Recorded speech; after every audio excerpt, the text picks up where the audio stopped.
بسم اللہ الرحمن الرحیم۔ السلام علیکم۔ ماہ شعبان کی فضیلت۔ رسول اللہ صلی اللہ علیہ وآلہ وسلم کا شعبان المعظم کے بارے میں فرمان ہے کہ شعبان میرا اور رمضان اللہ کا مہینہ ہے۔ لفظ شعبان میں 5 حروف ہیں: سین، عین، بے، الف، نون۔ غوث اعظم رحمۃ اللہ علیہ فرماتے ہیں کہ شین سے مراد شرف یعنی بزرگی، عین سے مراد علوف یعنی بلندی، بے سے مراد بر یعنی بھلائی اور احسان، الف سے مراد الفت اور نون سے مراد نور ہے۔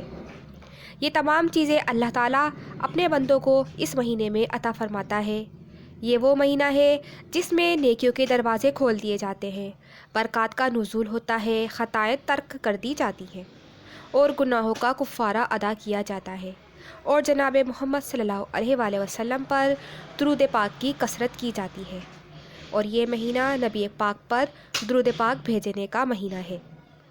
حضرت انس بن مالک رضی اللہ تعالیٰ عنہ فرماتے ہیں کہ ماہ شعبان کا چاند نظر آتے ہی صحابہ کرام تلاوت قرآن پاک میں مشغول ہو جاتے، اپنے اموال کی زکوٰۃ نکالتے تاکہ کمزور و مسکین لوگ ماہ رمضان کے روزوں کی تیاری کر سکیں۔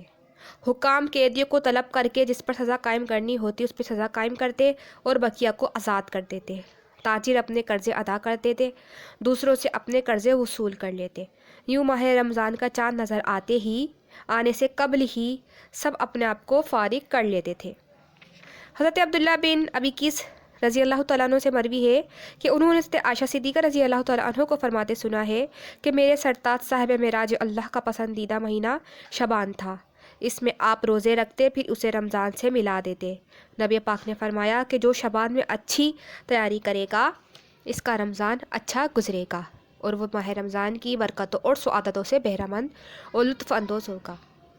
شعبان المعظم بابرکت و باسعادت اور حرمت و تعظیم والا مہینہ ہے، لیکن اس مہینے کو بطور خاص کچھ فضیلتیں، امتیازات اور شرف عطا کیے گئے ہیں۔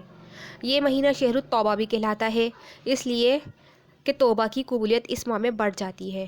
اس ماہ میں مسلمانوں پر برکتوں کا اضافہ کر دیا جاتا ہے، اس لیے یہ ماہ مبارک اس کا حقدار ہے کہ دیگر مہینوں سے بڑھ کر اس میں اللہ کی اطاعت و عبادت اختیار کی جائے۔ بزرگان دین نے فرمایا کہ جو لوگ اپنی جان کو اس مہینے میں ریاضت و محنت پر تیار کریں گے وہ ماہ رمضان المبارک کی جملہ برکتوں اور سعادتوں کو کامیابی کے ساتھ حاصل کریں گے۔ اس بنا پر نبی پاک ماہ رمضان کے بعد سال کے 12 مہینوں میں سب سے زیادہ روزے اس ماہ میں رکھتے تھے۔ اس ماہ کی ایک امتیازی خصوصیت یہ ہے کہ 15ویں شعبان المعظم کی رات ہے، جسے اللہ نے لیلہ مبارکہ یعنی برکت والی رات کہا ہے۔ مسلمان اس رات کو عبادت میں گزارتے ہیں، اس رات نامہ اعمال تبدیل ہو جاتے ہیں، مرنے والوں کے نام لکھے جاتے ہیں۔ مختصر یہ کہ ماہ شعبان کی فضیلت بے پناہ ہے۔ آپ سب سامعین اس ماہ کو عبادات میں گزاریں، روزے رکھیں، نیک کام کریں، اپنے آنے والے اچھے مستقبل کی دعائیں کریں، غریبوں کی مدد کریں، اللہ کو میرے آقا دو جہاں صلی اللہ علیہ وسلم کو راضی کریں اور اس ماہ مبارک کی رحمتوں برکتوں سے فیضیاب ہو۔ اگر اس ویڈیو سے آپ کی معلومات میں اضافہ ہوا ہے تو پلیز اسے لائک اور شیئر کریں اور ہمارے چینل کو سبسکرائب کر کے ہماری حوصلہ افزائی بھی ضرور بڑھائیں۔